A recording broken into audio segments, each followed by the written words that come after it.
ये बात मेरे कानों में गोया बम की तरह फटी।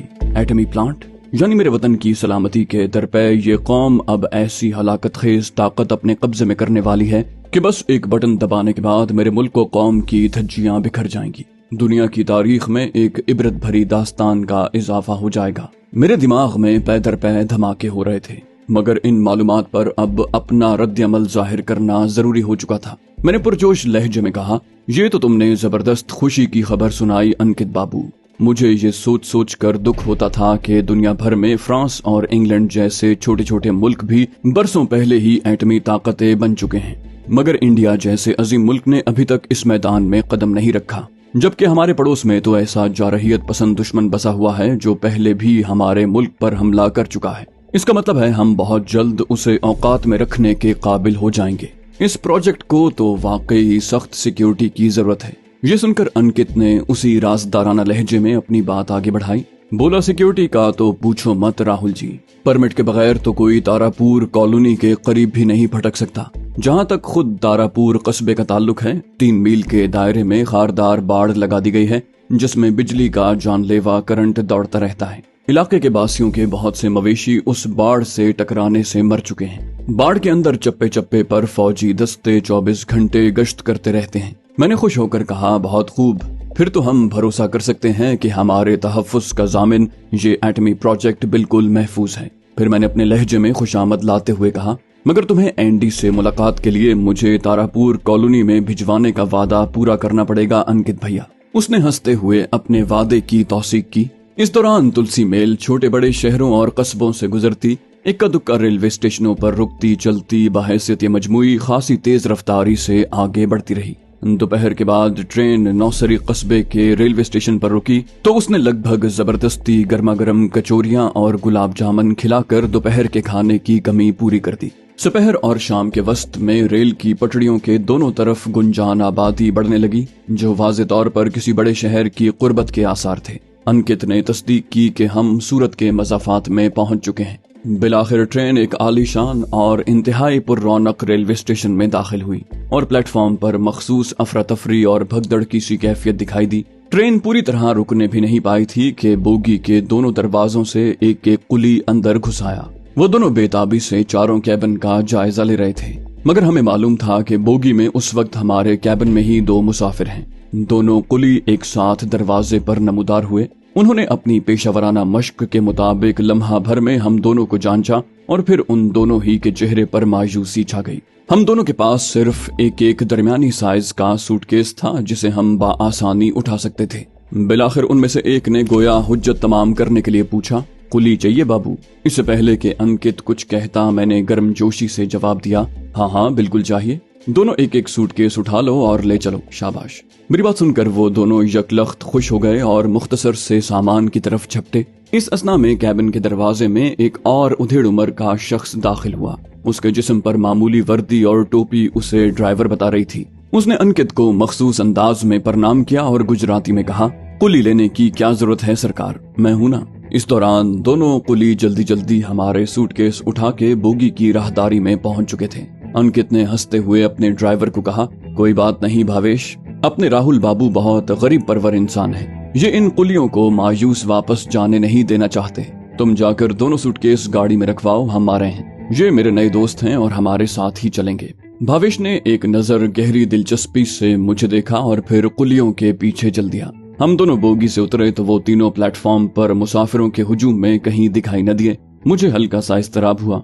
मैं उस अनमोल सूटकेस से महरूम होने का मुतहम्मिल नहीं हो सकता था। मुझे अपने फैसले पर पछतावा हुआ। उधर अंकित मुझे अपने साथ लिए रेलवे स्टेशन के खारजी रास्ते की तरफ बढ़ते हुए कह रहा था, तुम वाकई बहुत खुले दिल के और गरीबों के हमदर्द इंसान हो।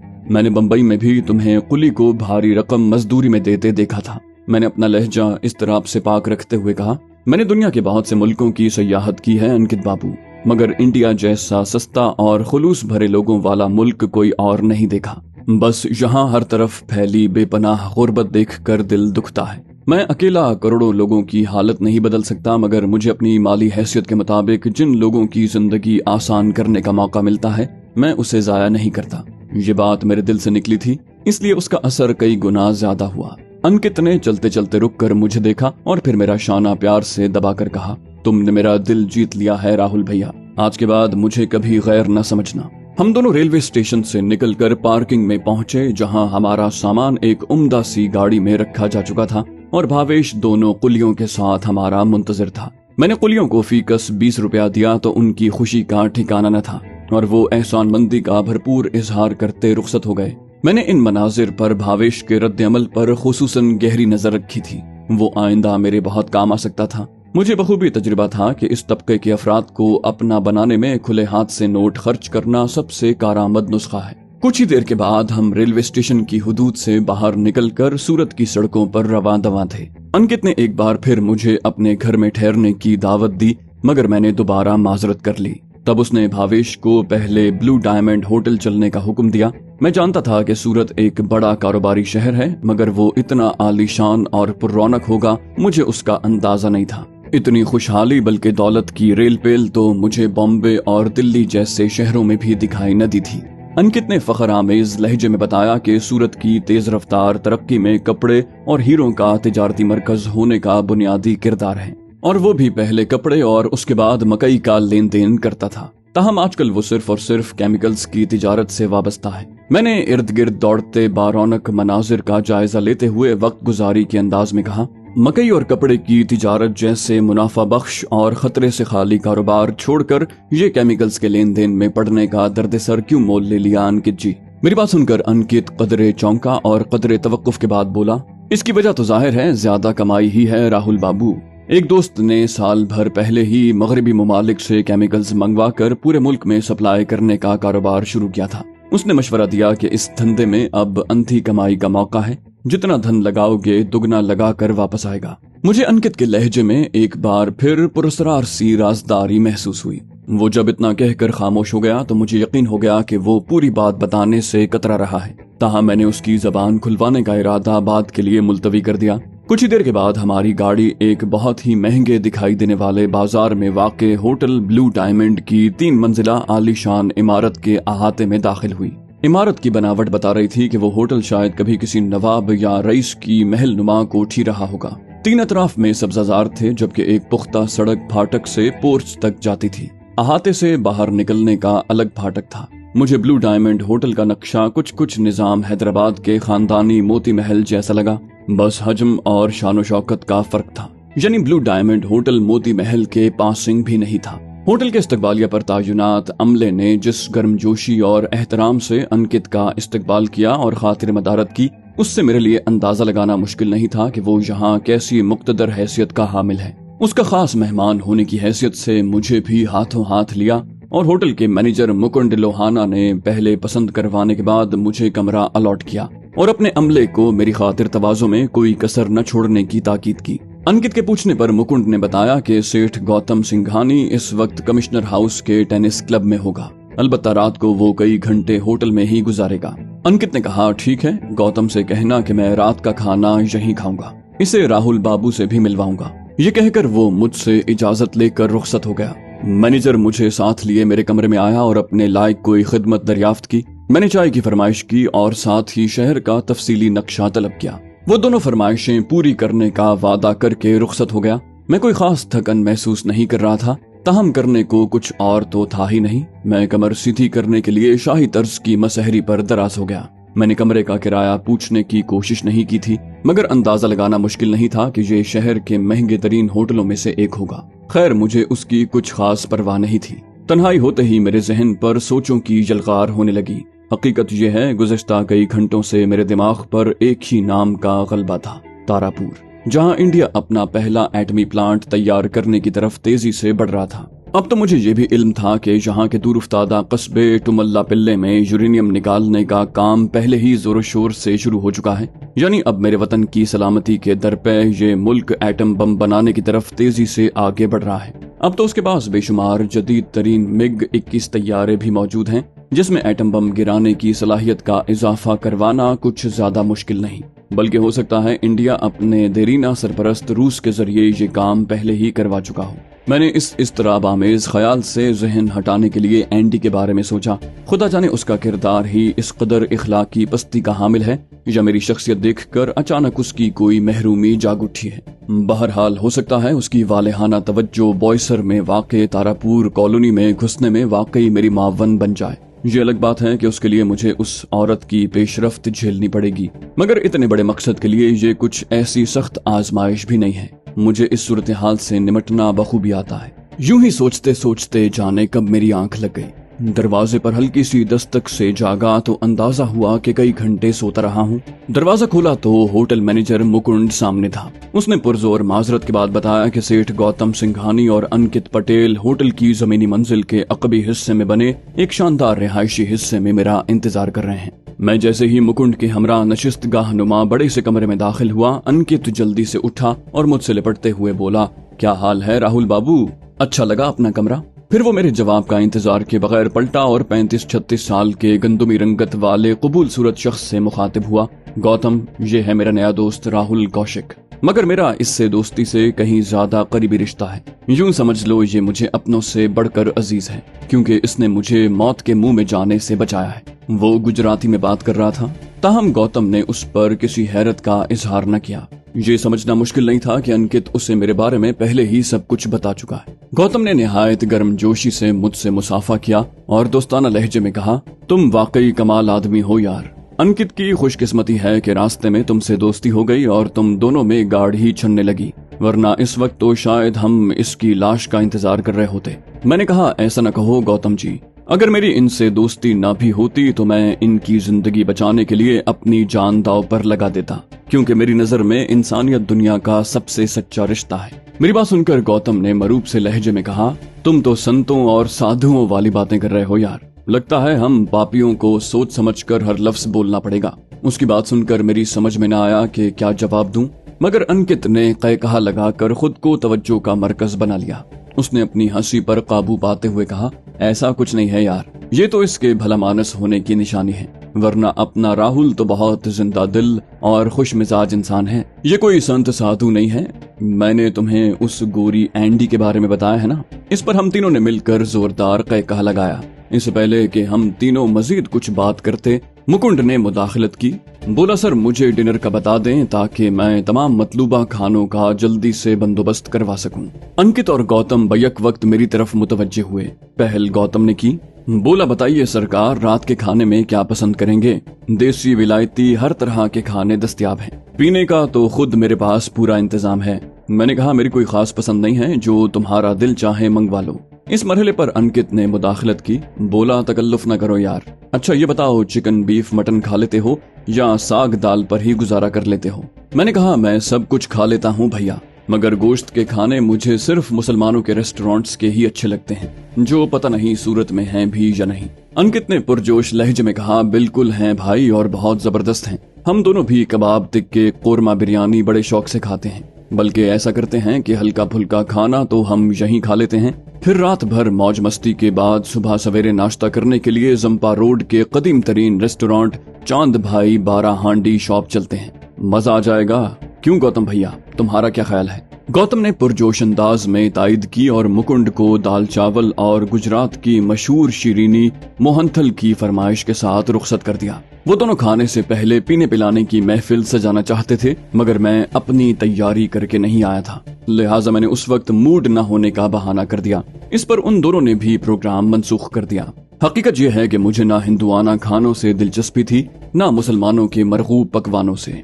मैं तो उन दोनों के साथ ज्यादा से ज्यादा वक्त गुजार कर मजीद बेतकल्लुफ होना चाहता था, ताकि वो मेरे सामने खुलकर बातें करने लगे और मैं मौके का फायदा उठाकर दरमियान में तारापुर का जिक्र निकाल सकूं।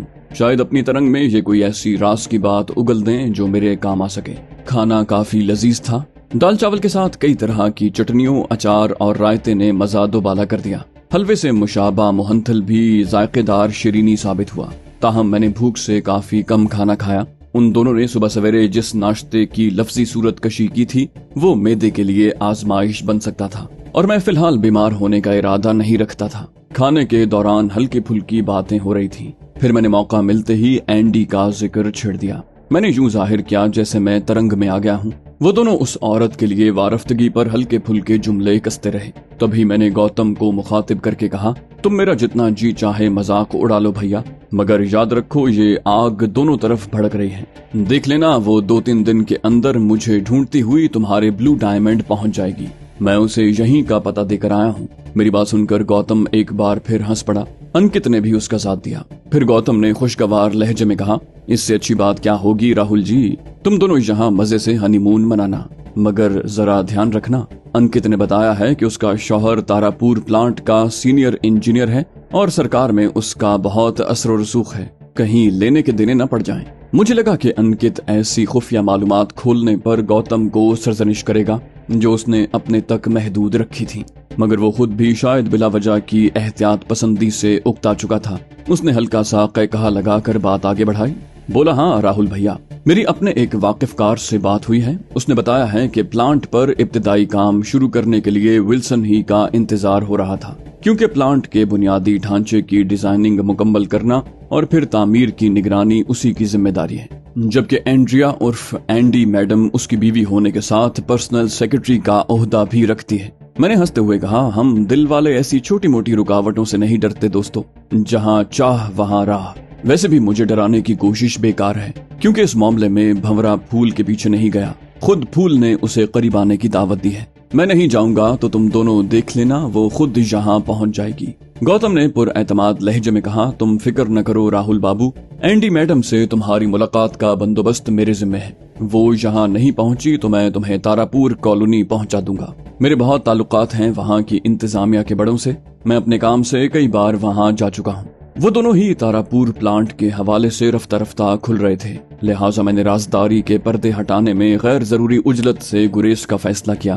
तारापुर प्लांट में मेरी दिलचस्पी के इजहार से ये घाघ लोग मेरी तरफ से खटक सकते हैं। मुझे मुनासिब मौका देखकर एंडी वाला तुरुप का पत्ता ही महारत से इस्तेमाल करना चाहिए। बात मेरे और एंडी के मामले से गौतम के मौशकों की तरफ मुंतकिल हो गई। पता चला कि वो कॉलेज के जमाने से आज तक अपनी वजाहत और दौलत की दो धारी तलवार से हसीनों महजबीनों के कुश्तों के पुश्ते लगाता रहा है और अपनी राजा इंद्र वाली इस जिंदगी से दस्तबरदार होने से गुरेज करते हुए अभी तक शादी के बंधन में जकड़े जाने की जरूरत महसूस नहीं की। इस मामले में वो कम उम्र या अधेड़, जात पात धर्म हत्ता के शादीशुदा या बिन ब्याही किसी भी किस्म की इम्तियाजी पाबंदी या खतरे की परवाह करने का रवादार न था। आजकल भी उसका एक हाजिर सर्विस लेफ्टिनेंट कर्नल सुदर्शन बजलानी की जवां साल बीवी के साथ एक धांसू माशका चल रहा है। ये सुनकर मैंने गौतम को मुखातिब करके कहा, गौतम भैया, तुम तो खुद आग से खेल रहे हो। तुम किस मुंह से मुझे एंडी से इश्क लड़ाने के खतरात से बचना सिखा रहे हो? विल्सन ने मुझे एंडी के साथ आंख मटक्का करते पकड़ लिया तो ज्यादा से ज्यादा जेल में बंद करवा देगा।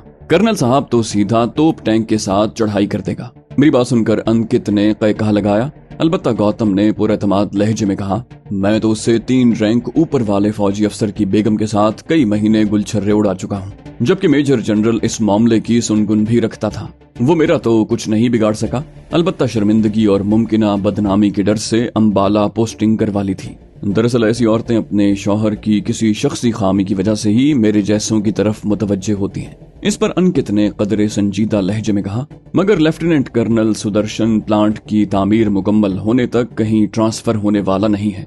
उसका पस मंजर भी देहाती है। ये अपनी इज्जत पर हर्फ आने पर जान लेने और देने में देर नहीं लगाते। मैंने पहले भी तुम्हें समझाया है कि कविता से अब पीछा छुड़ा लेना ही तुम्हारे हक में बेहतर है, या कम से कम उसे मुलाकात के लिए यहाँ मत बुलवाया करो। किसी दिन मुखबरी हो गई तो लेने के देने पड़ जाएंगे। अंकित के लहजे में मौजूद गहरी तशवीश मामले की संगीनी जताने के लिए काफी थी। इस पर गौतम ने शायद सिर्फ उसका दिल रखते हुए कहा, चलो ठीक है अंकित जानी, सिर्फ तुम्हारी खातिर ये खेल जल्द ही खत्म कर दूंगा, थोड़ा वक्त दे दो।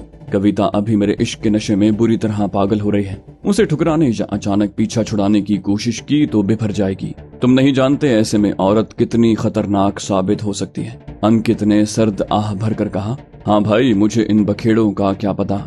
मुझ गरीब को तो बापू ने 17 साल की उम्र में ब्याह के बंधन में बांध दिया था, साथ ही अपने धंधे में भी घसीट लिया। अय्याशी की उम्र गोदाम में मकई की बोरियां गिनते तोलते गुजर गई। इसी दौरान में 4 बच्चे भी पैदा कर लिए। अंकित के लहजे में इतनी हसरत और यासियत थी कि गौतम बेसाख्ता हंस पड़ा। मैंने भी उसका साथ दिया। बिलाखिर गौतम ही ने बात आगे बढ़ाई। बोला शुक्र करो यार तुम्हें मेरी दोस्ती मिल गई, वरना तुम तो बाप के मरने के बाद भी वही बनिया सेठ वाली जिंदगी से चिमटे हुए थे। औरत की कुर्बत न सही, अब तुम बाकी सारी अय्याशियों के मजे तो लूट रहे हो ना। अंकित ने निहायत सादतमंदी से उसका एहसान तस्लीम किया।